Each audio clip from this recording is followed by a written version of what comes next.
कहने वालों का यह प्यार रहेगा कितने दिन।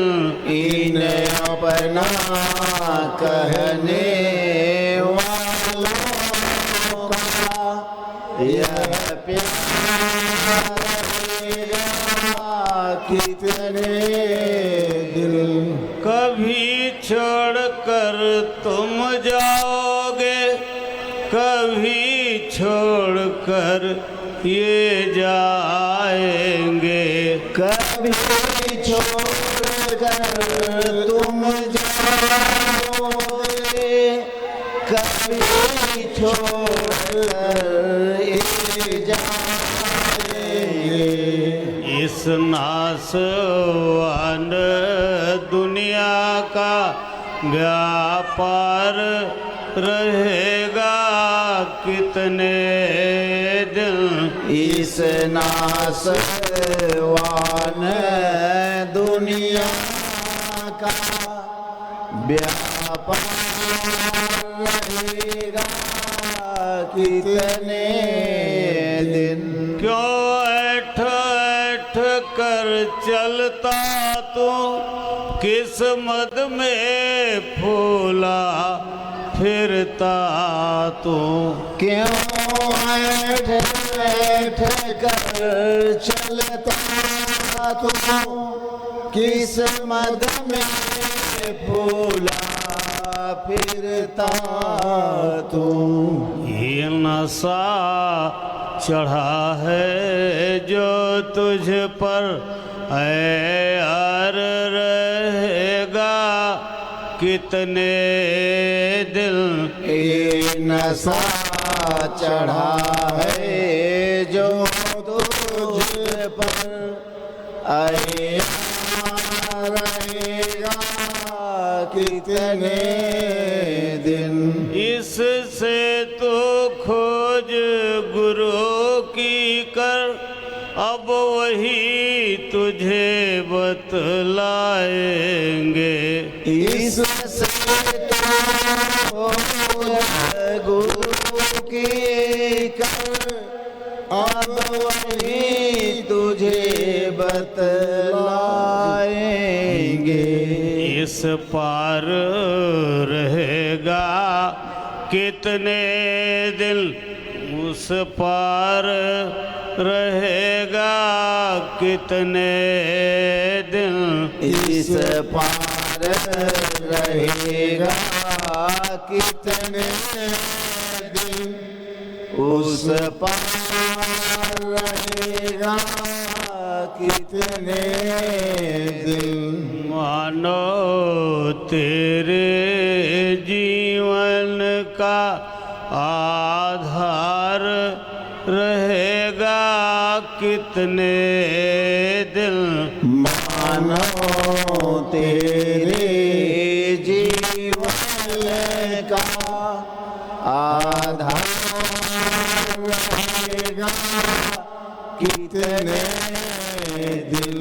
इस तन में तड़पते श्वासों का यह तार रहेगा कितने दिन। इस तन में तड़पती श्वासों का यह तार रहेगा कितने दिन। जय गुरुदेव।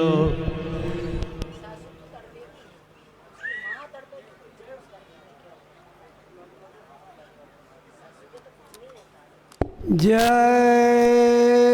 गुरुदेव।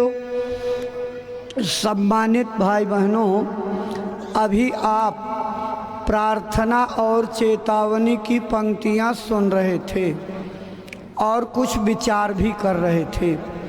जो आप सोच रहे थे यही इस संसार की वास्तविकता है। वास्तव में एक न एक दिन हम सबको यहाँ से डेरा कूच करके जाना पड़ता है। सारी ज़िंदगी मेहनत करके जो कमाते हैं वो सब करके छोड़ करके जाते हैं। जो भी अर्जित करते हैं मौत के बाद चिता की लकड़ियों पर रख करके खाक कर दिया जाता। आज आपके ज़िंदगी का बहुत बड़ा भाग्य जागा है जो गुरु महाराज के पावन संदेशों को लेकर के पूज्य महाराज जी का आगमन आपके गांव की धरती पर हुआ है। भारत के सनातन अध्यात्मवाद का गहरा और विलक्षण संदेश सुनने को मिलेगा। साथ ही साथ सत्संग में पूज्य महाराज जी आपको जीते जी प्रभु को प्राप्त करने की सरल से सरल विद्या का भेद बताएंगे और आपको घर द्वार नहीं छोड़ना, अपनी गृहस्थी का काम करते हुए महाराज जी की बताई तरकीब से भजन कर लेंगे तो आपके अंदर इतनी बड़ी दया का उतार होगा, आँख और कान खुलेंगे। भगवान राम के दर्शन, कृष्ण के दर्शन, देवी देवताओं के दर्शन इसी मनुष्य शरीर रूपी मंदिर में होने लगेगा। पूज्य महाराज जी का सत्संग मंच पर पधारने का वक्त हो रहा है। आप सभी भाई बहन जब महाराज जी मंच पर आ जाएंगे तो खड़े होकर के उनका स्वागत सम्मान अभिवादन करेंगे। जब वो आपको बैठने का इशारा कर देंगे आप अपने स्थान पर बैठ जाइएगा और दत्त चित्त हो करके गौर से एक एक बातों को ध्यान दे करके सुनिएगा। पूज्य महाराज जी का आगमन सत्संग मंच पर हो रहा है। आप सभी भाई बहन खड़े होकर के पूज्य महाराज जी का स्वागत सम्मान अभिवादन करेंगे। अपने गुरु महाराज के श्री चरणों में श्रद्धा सुमन अर्पित करके दया कृपा और संभाल की प्रार्थना करते पूज्य महाराज जी।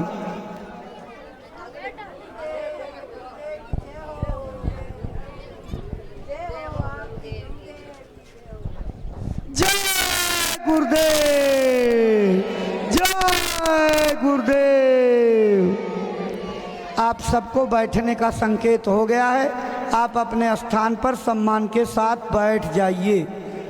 प्रेमी भाई बहनों, पूज्य महाराज जी के आगमन पर यहाँ के सम्मान्य जन पूज्य महाराज जी का स्वागत अभिनंदन वंदन करते हुए जय गुरुदेव, जय गुरुदेव।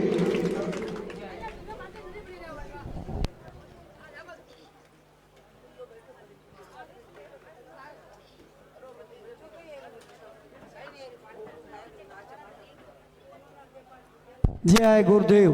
प्रेमी भाई बहनों, स्वागत की इसी श्रृंखला के बाद पूज्य महाराज जी अपने गुरु महाराज का पावन संदेश लेकर के आए हुए हैं। आपके पावन चरण कमलों में श्रद्धा से ये प्रार्थना करते हैं कि आप अपनी अमर वाणी से प्रेमी भाई बहनों को वो अमर संदेश सुनाने की कृपा करें ताकि भाई बहन अपने जीवन की अनमोल सांसों का उपयोग करते हुए अपना मानव तन सफल, सार्थक एवं कामयाब बना सकें। परम श्रद्धे पूज्य महाराज जी। आप सभी लोग प्रेम के साथ में मालिक के पावन नाम का उच्चारण करेंगे। बोलो जय गुरुदेव, जय गुरुदेव, जय गुरुदेव, जय गुरुदेव, जय गुरुदेव, जय गुरुदेव।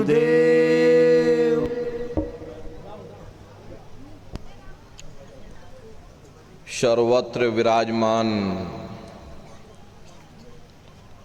शब्द स्वरूप परम पूज्य स्वामी जी महाराज के श्री चरणों में कोटि कोटि प्रणाम करते हुए इस सत्संग समारोह में पधारे हुए सभी सत्संगी धर्म प्रेमी भाई बहनों को सादर जय गुरुदेव। प्रेमी भाई बहनों, हम आप परम सौभाग्यशाली हैं कि ऐसे कलिकाल में हम लोगों को ये मानव तन, ये मनुष्य शरीर प्राप्त हुआ। उससे भी परम सौभाग्य की बात है कि मनुष्य रूपी मंदिर में बैठ करके हम लोगों को सत्संग सुनने का ये अवसर मिल रहा। सत्संग जल जो कोई पावे, मैलाई सब कट कट जावे। ये सत्संग है, ये कोई कथा और कीर्तन नहीं, किस्से और कहानियां नहीं, नाच गाना ढोल मजीरा नहीं। ये महात्माओं की अजर अमर वाणियां हैं। यदि आपने ध्यान से सुन लिया तो निश्चय ही आपको अपने मानव जीवन के उद्देश्यों के बारे में पता चलेगा कि आखिर ये मनुष्य शरीर हमको क्यों मिला है, क्या इसका उद्देश्य है, मरने के बाद हम कहाँ जाएंगे, हमारे बाल बच्चे, रिश्ते नातेदार कहाँ जाएंगे और कैसे हमारी जीवात्मा का कल्याण होगा। इन सभी प्रश्नों की जानकारी आपको सत्संग के माध्यम से प्राप्त होगी। इसलिए प्रेमी भाई बहनों, एक एक वचन को बड़े ध्यान से सुनिएगा और समझने की कोशिश करिएगा। प्रेमी भाई बहनों, यह मनुष्य शरीर हम लोगों को बड़े सौभाग्य से प्राप्त हुआ। ये जीवन बहुत अनमोल है। उस परम पिता परमात्मा ने हमको यह जीवन केवल इसीलिए दिया है ताकि हम जीते जी उस प्रभु की भक्ति करके अपनी जीवात्मा का कल्याण करा सकें। ये 5 तत्वों का पुतला, ये पंच भौतिक शरीर हम लोगों को एक निश्चित समय के लिए मिला हुआ। एक निश्चित समय को हम आप नहीं जानते हैं, किंतु जिसका ये मकान है, जिसका ये शरीर है, वो अवश्य ही जानता है।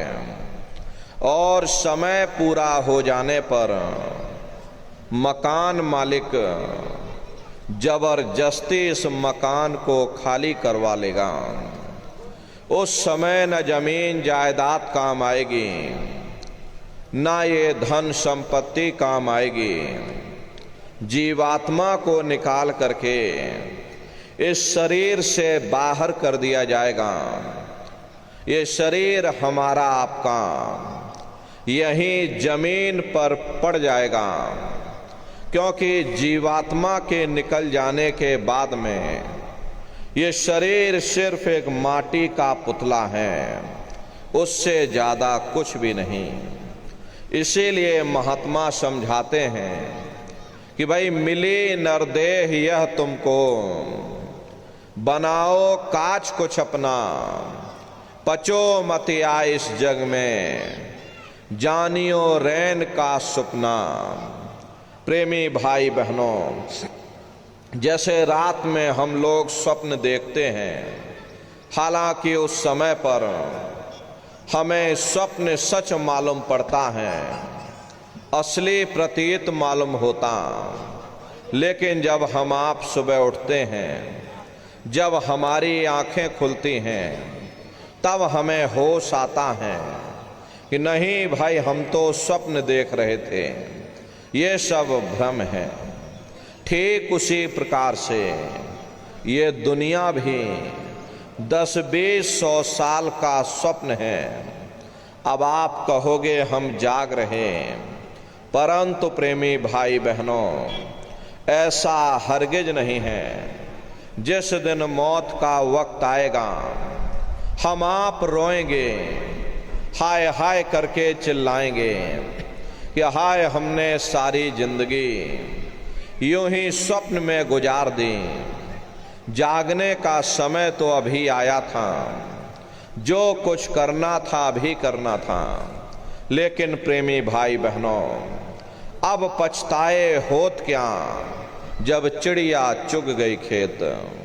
महात्मा प्रेम से जीवों को समझाते हैं कि भाई देह और गृह सब झूठा, भरम में काहे को खपना। ये घर बार हमारा अपना नहीं, ये पराया देश है, ये सराय खाना है, ये मुसाफिर खाना है। ये शरीर भी तुम्हारा अपना नहीं, ये भी काल का पिंजरा है, किराए का मकान है, पराया मकान है। किसी को 40-50 साल के लिए मिला, किसी को 80-90-100 साल के लिए मिल गया। जितने जितने श्वास उस मालिक ने बख्शे हैं, उसे भुगतने के बाद में हमें शरीर को यहीं छोड़ जाना।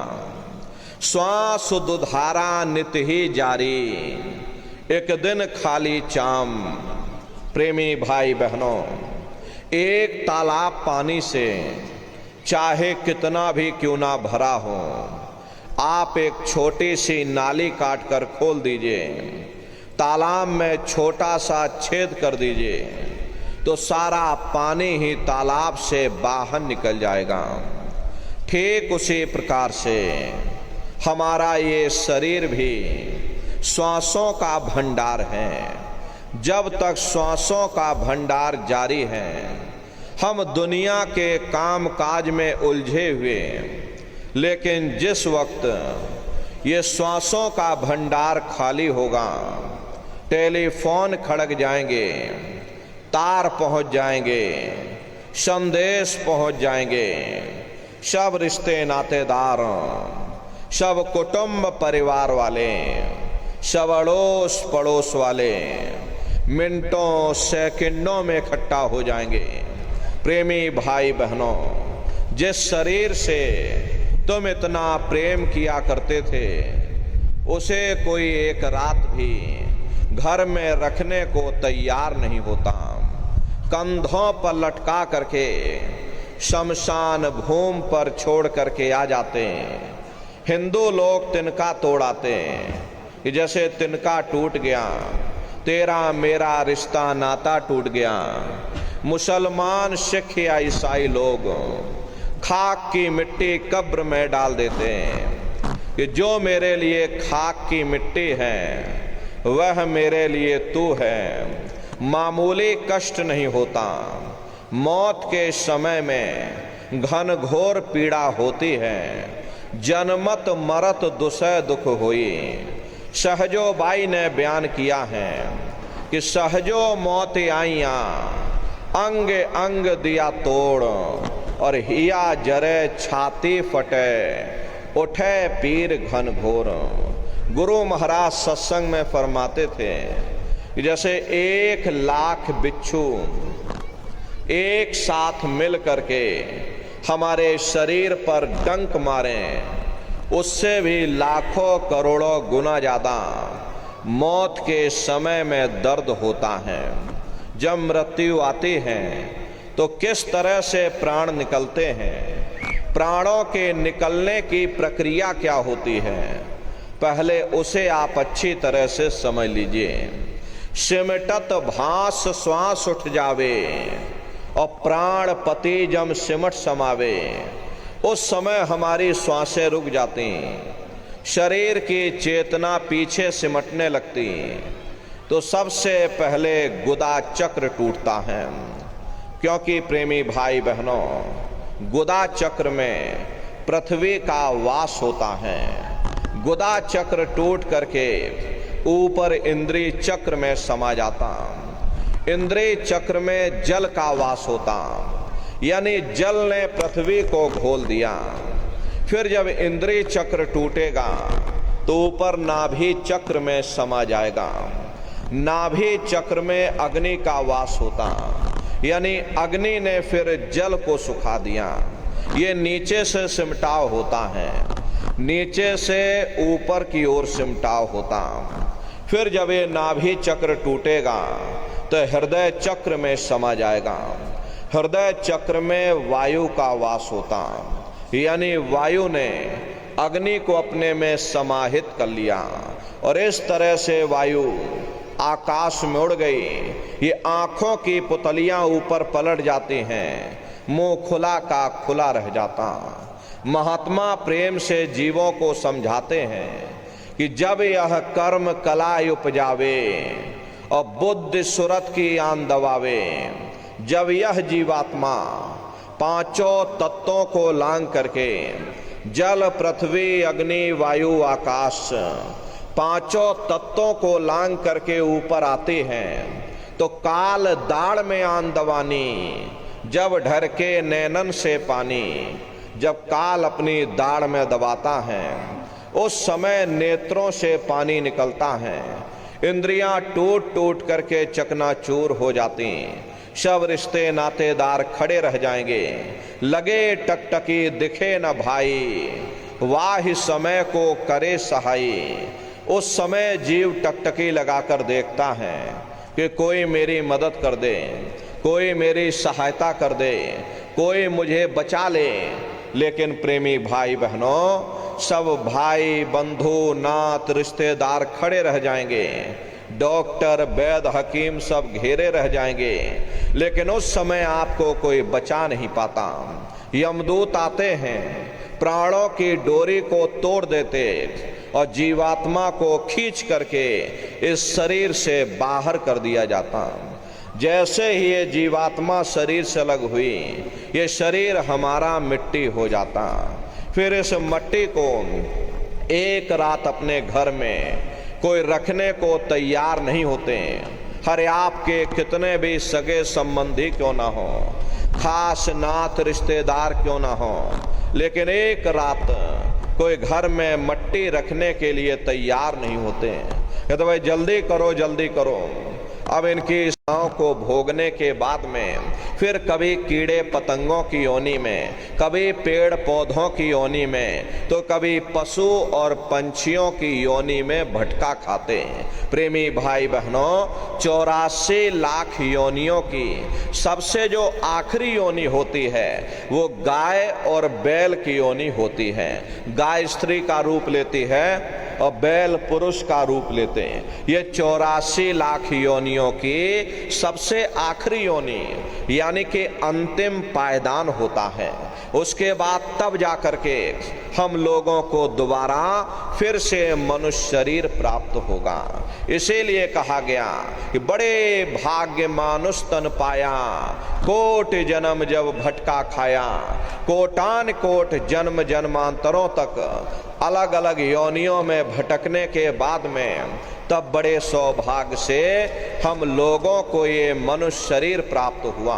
बड़े से बड़े देवी देवता भी इस मनुष्य शरीर को पाने के लिए तरसते हैं, क्योंकि उन नरकों से, उन 84 लाख योनियों से निकलने का केवल एक ही दरवाजा है, वह केवल मनुष्य का शरीर है। इसी मनुष्य रूपी मंदिर में बैठ करके हम उस परमात्मा की भक्ति कर सकते।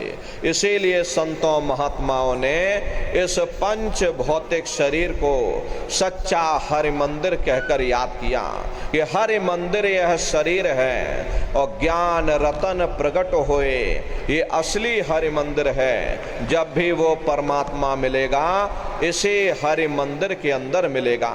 यही कबीर साहब ने लिखा है कि जो तिल माही तेल है, जो चकमक में आग, और तेरा साईं तुझ में, और जाग सके तो जाग। जिस तरह से तिल में तेल होता है, पत्थर में अग्नि होती है, ठीक उसी तरह से वो मालिक हरेक के घट घट में, हरेक के वजूद के अंदर बैठा हुआ। यही आपकी धर्म पुस्तकों में भी लिखा कि मोको का धूड़े रे बंदे, मैं तो तेरे पास में, और ना तीरथ में ना मूरत में, मैं तो हूँ विश्वास में। ना मैं तीरथ में मिलूंगा, ना मैं मूरत में मिलूंगा, ना मैं अन्य किसी कर्म कांड में मिलूंगा, मैं जब भी मिलूंगा तो मैं तुम्हारे अंदर मिलूंगा। प्रेमी भाई बहनों, अब सवाल ये उठता है, भाई आखिर हम अपने अंदर जा करके उस परमात्मा का दर्शन कैसे करेंगे? तो इसके लिए संतों महात्माओं ने केवल 3 साधन बताए।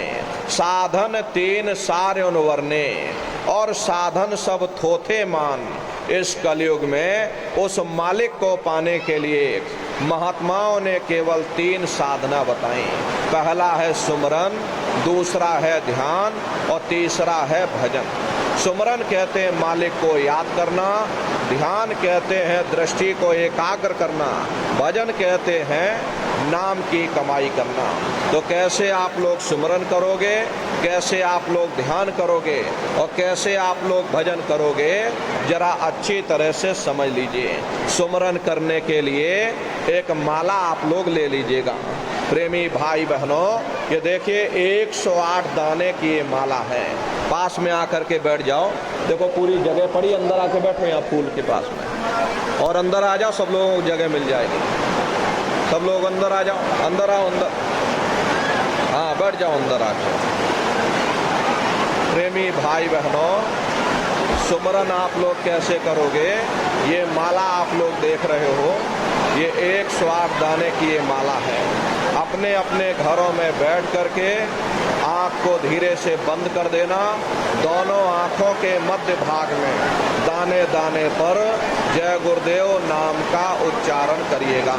हर दाने पर जय गुरुदेव नाम, हर दाने पर जय गुरुदेव नाम, जय गुरुदेव जय गुरुदेव जय गुरुदेव, कुल 108 बार करिएगा।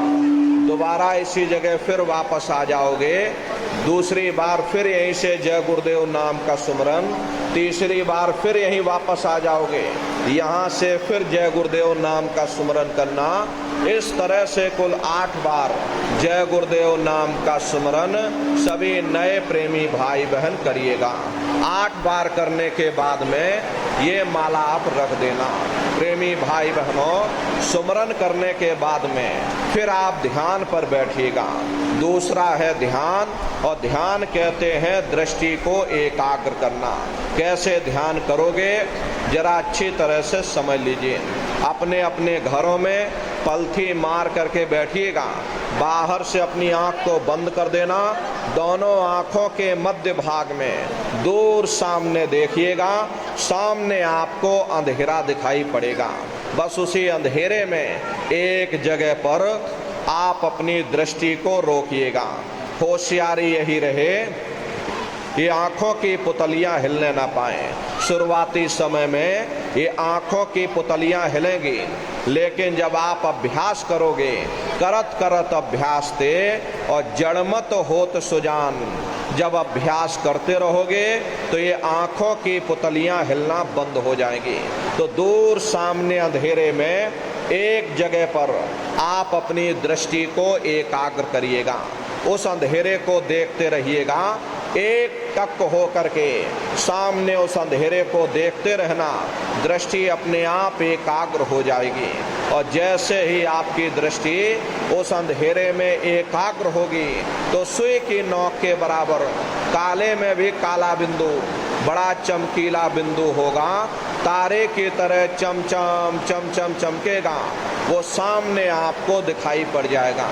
जब वो चमकदार बिंदु सामने दिखाई पड़ जाए तब आप अपनी दृष्टि को उस बिंदु पर एकाग्र करिएगा। जब आप अपनी दृष्टि बिंदु पर एकाग्र कर लोगे तो वही बिंदु दरवाजा है, वो दरवाजा खुल जाएगा, ये शिव नेत्र खुल जाएगा, ये दिव्य दृष्टि खुल जाएगी और आप दरवाजे के अंदर दाखिल हो जाओगे। एक बार प्रेमी भाई बहनों ये दिव्य दृष्टि खुल जाए फिर क्या भूत, क्या भविष्य और क्या वर्तमान, कोई भेद आपसे गुप्त नहीं रहेगा। लाखों वर्ष पहले क्या हुआ था, भविष्य में क्या होने वाला है, आप बैठ करके ध्यान में सब कुछ देख सकते हो। तो यह है ध्यान करने का तरीका। और तीसरा है भजन। कैसे भजन करोगे जरा अच्छी तरह से समझ लीजिए। ये दोनों उंगली कानों में डाल करके एक कानों को बंद कर लेना। कान इसीलिए बंद किए जाते हैं ताकि बाहर की कोई आवाज सुनाई ना पड़े। तो धीरे से कान को बंद कर लेना, ऊंचा ध्यान दे करके अंतर में गौर से आवाज को सुनिएगा तो सीटी जैसी आवाज शुरू में आपको सुनाई पड़ेगी। करना कुछ नहीं, लेटे हो चाहे बैठे हो, कानों को बंद करके आप उस आवाज को सुनते रहना। सुनते सुनते उसी में लीन हो जाओ। जब आप उसमें लीन हो जाओगे तो कुछ समय बाद में दोबारा आपको अनुभव होगा कि कहीं बड़ी दूर से एक महीन आवाज, घंटे और शंख की आवाज हमारे कानों में बज रही। प्रेमी भाई बहनों, जब घंटे शंख की आवाज आपको सुनाई पड़ने लग जाए तब आप सीटी की आवाज को छोड़ देना और घंटे शंख की आवाज को पकड़ लेना। एक बार प्रेमी भाई बहनों आप उस आवाज को पकड़ लो, फिर वो आवाज आपको नहीं छोड़ेगी, खींच करके शरीर से बाहर कर देगी। उसी आवाज को पकड़ करके फिर ये जीवात्मा ब्रह्मांडों की सैर करेगी। रोज आओगे, रोज जाओगे, रोज राम भगवान का दर्शन करोगे, रोज कृष्ण भगवान का दर्शन करोगे। इसी मनुष्य रूपी मंदिर में बैठ करके तुम राम और कृष्ण का दर्शन करोगे। प्रेमी भाई बहनों, तो ये भजन करने का तरीका, सुमरन, ध्यान और भजन, तीन क्रियाएं आपको बताई गई। रास्ता सच्चा है, आप करोगे, आपको अनुभव होगा, दिखाई भी पड़ेगा और सुनाई भी पड़ेगा। लेकिन नित्य नियम से करिएगा, नागा नहीं होना चाहिए। अरे हम आप देखो शरीर को भोजन देते हैं, सुबह दोपहर शाम खाते हैं, लेकिन कभी हम लोगों ने विचार नहीं किया ये जीवात्मा जो जन्म जन्मांतरों से भूखी प्यासी बैठी है, कभी हमने आपने इसको भोजन नहीं दिया। अरे इसका भोजन शब्द है, इसका भोजन नाम है। अपना ये नियम बनाइए कि पहले अपनी जीवात्मा को भोजन देंगे, फिर अपने शरीर को भोजन देंगे। अगर ये नियम आपका बन गया तो आपका लोक भी बन जाएगा और आपका परलोक भी बन जाएगा। प्रेमी भाई बहनों, मालिक को पाने के लिए तुम्हें घर बार छोड़ने की जरूरत नहीं, तुम्हें समाज छोड़ने की जरूरत नहीं, तुम्हें जात बिरादरी बदलने की जरूरत नहीं, तुम्हें जंगलों पहाड़ों में भटकने की जरूरत नहीं, तुम्हें साधु सन्यासी और बाबा बनने की जरूरत नहीं। तुम अपने अपने घर परिवार में रहो, अपने अपने समाज में रहो, समाज की रीत नीति के अनुसार रहो, मेहनत और ईमानदारी से काम करो और 24 घंटे में घंटा 2 घंटा अपनी जीवात्मा के कल्याण के लिए सुरत शब्द नाम की कमाई यानी सुमरन, ध्यान और भजन करिएगा। प्रेमी भाई बहनों, यही दौलत तुम्हारे काम आएगी, बाकी सब यहीं पड़ा रह जाएगा। सुई की एक नोक भी हमारे आपके साथ में जाने वाली नहीं है। अरे बड़े बड़े राजे महाराजे आए, सारी जिंदगी उन्होंने ये किला बनाते बनाते गुजार दिया। आज उनके किलों को जाकर देखिए, आज खंडहर बने पड़े हुए। विश्व विजेता सिकंदर सारी दुनिया पर राज करने का ख्वाब देखता था, वो भी मुट्ठी खोल करके चला गया। कोई क्या साथ लेकर के जाएगा? जो चीज तुम्हारे साथ में जाने वाली है वो केवल परमात्मा की भक्ति है। इसलिए प्रेमी भाई बहनों, वो दौलत कमा लो जो अंत समय में तुम्हारे काम आवे, वरना ये समय निकलता जा रहा, ये श्वासों की पूंजी दिन प्रतिदिन कम होती जा रही।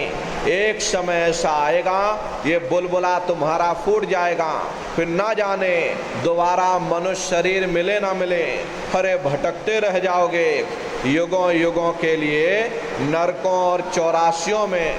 इसलिए प्रेमी भाई बहनों, अहो भाग्य है आपका, आपको ये मनुष्य शरीर मिल गया। इस मनुष्य रूपी मंदिर में बैठ करके वो आत्मधन कमा लो, वो रूहानी खजाना कमा लो, जिससे तुम्हारी जीवात्मा का कल्याण हो जावे। तो सुमरन, ध्यान और भजन नित्य नियम से आप लोग करिएगा। और देखो प्रेमी भाई बहनों, सभी लोग शाकाहारी रहना, क्योंकि हमारे गुरु महाराज ने शाकाहार पर विशेष जोर दिया। गुरु महाराज हमारे कहते थे कि बच्चे बच्चियों, तुम लोग शाकाहारी रहना, शाकाहार का प्रचार करते रहना, इसी से देश और दुनिया में भारी परिवर्तन होगा। प्रेमी भाई बहनों, परिवर्तन कोई कानून बनाने से नहीं होता, परिवर्तन कोई आंदोलन करने से नहीं होता, परिवर्तन कोई तोड़ फोड़ करने से नहीं होता। परिवर्तन तब होता है जब लोगों के विचार बदलते हैं, लोगों की भावनाएं बदलती हैं। और विचार जब बदलेंगे जब लोगों का खान पान शुद्ध होगा। देसी कहावत है, जैसा खाए अन्न वैसा होए मन। जब इंसान पशुव्रती भोजन करेगा तो उसकी बुद्धि स्वतः ही पशुओं जैसी हो जाएगी, सोच विचार उसका चिंतन स्वतः ही पशुओं जैसा हो जाएगा। फिर जिस शराब के नशे में माँ बहन बेटी की पहचान खत्म हो जाए, उस शराब को पी करके यह कैसे पता चलेगा कि क्या अच्छा और क्या बुरा है। यही कारण है कि आज घर समाज में ये दुनिया भर के अत्याचार और दुनिया भर के व्यभिचार फैले हुए।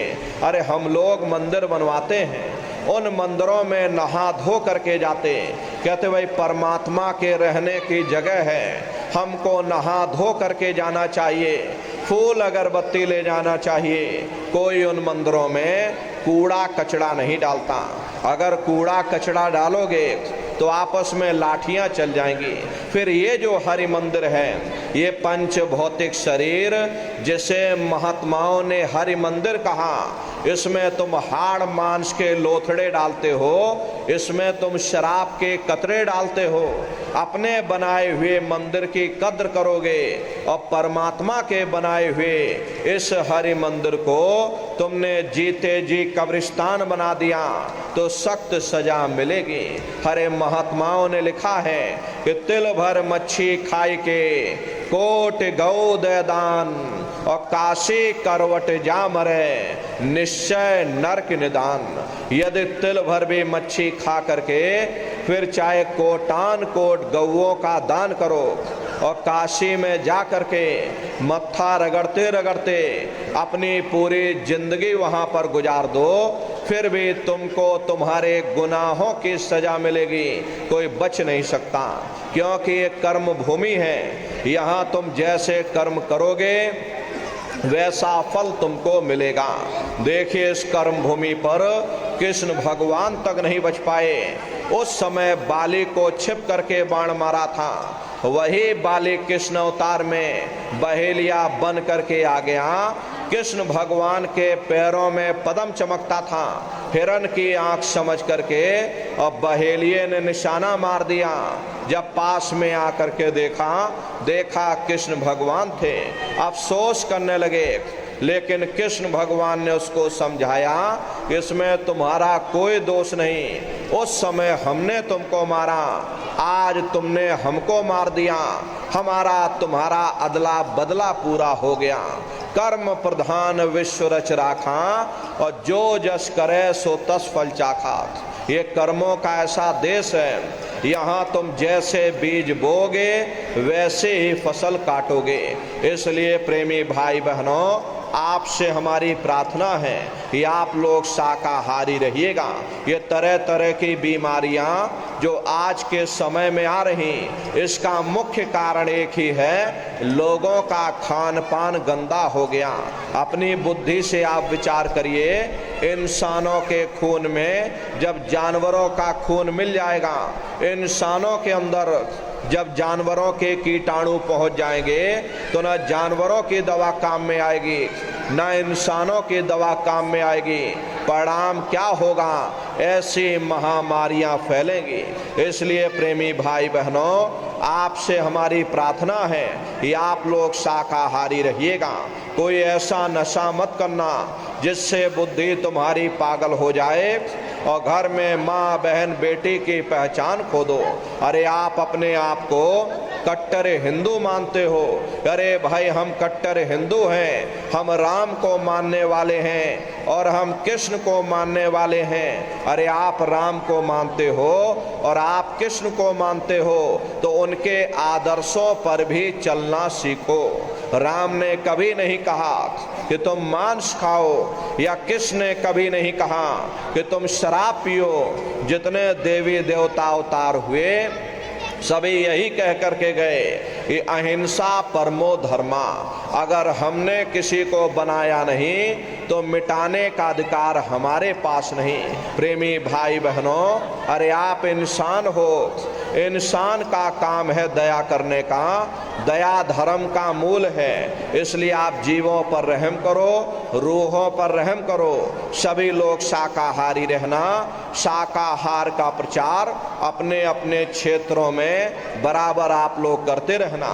देखिए हमारे गुरु महाराज परम संत बाबा जय गुरुदेव जी महाराज ने एक अच्छे समाज के निर्माण के लिए, चरित्रोत्थान के लिए, लोगों को शाकाहारी और सदाचारी बनाने के लिए 116 वर्ष की आयु तक अथक मेहनत और परिश्रम किया। हमारे गुरु महाराज ने अपने गुरु की याद में मथुरा आश्रम पर इतना विशाल मंदिर बनवाया। गुरु महाराज हमारे कहते थे कि बच्चा मंदिर का वो देवता वहाँ पर बैठ करके बरकत बांट रहा। अरे आप लोग आइए, वहाँ कोई रुपया पैसा नहीं चढ़ाया जाता, कोई चंदा चुटकी नहीं। अरे आप लोग आए, मंदिर के देवता के सामने अपनी एक बुराई को चढ़ा दीजिए। वहाँ पर बुराई चढ़ाई जाती है कि हम आज से मांस मछली नहीं खाएंगे, हम आज से अंडा शराब का सेवन नहीं करेंगे, हम आज से झूठ नहीं बोलेंगे, हम आज से किसी को धोखा नहीं देंगे। आप अपनी एक बुराई चढ़ा दो, आपकी एक मनोकामना पूरी होगी। ऐसा वरदानी मंदिर गुरु महाराज ने अपने गुरु की याद में मथुरा आश्रम पर बनवाया। उन्हीं की याद में ये भंडारे का कार्यक्रम 20 दिसंबर से और 24 दिसंबर तक मथुरा आश्रम पर मनाया जाएगा। तारीख आप लोग याद रखिएगा, 20 दिसंबर से और 24 दिसंबर तक ये भंडारे का कार्यक्रम होगा। तो आप सभी प्रेमी भाई बहन भंडारे के कार्यक्रम में सब परिवार सादर आमंत्रित हैं। आप लोग पधारिएगा। अरे आपके रहने ठहरने के लिए वहाँ टेंट राउटी डेरे लगाए जाते हैं। भोजन पानी के लिए अलग अलग जिलों के वहाँ भंडारे बराबर चलते रहते। देश के कोने कोने से दसियों लाख की संख्या में सत्संगी प्रेमी भाई बहन मथुरा दरबार में पधारते हैं। प्रेमी भाई बहनों, अपना बहुत बड़ा आश्रम है, करीब करीब 10 किलोमीटर के व्यास में अपना आश्रम बना हुआ, वहीं पर ये कार्यक्रम होता है। अपने आश्रम पर गुरु महाराज की एक छोटी सी गौशाला भी है। गुरु महाराज के पास में कुल 2 गाय थी। 2 गायों का इतना बड़ा परिवार है कि आज के समय में करीब करीब 3000 गाय हैं, 3000 के ऊपर सांड हैं। गौशाला अलग है और नंदीशाला अलग है। उसी के बगल में अपना एक बहुत बड़ा विद्यालय भी है जिस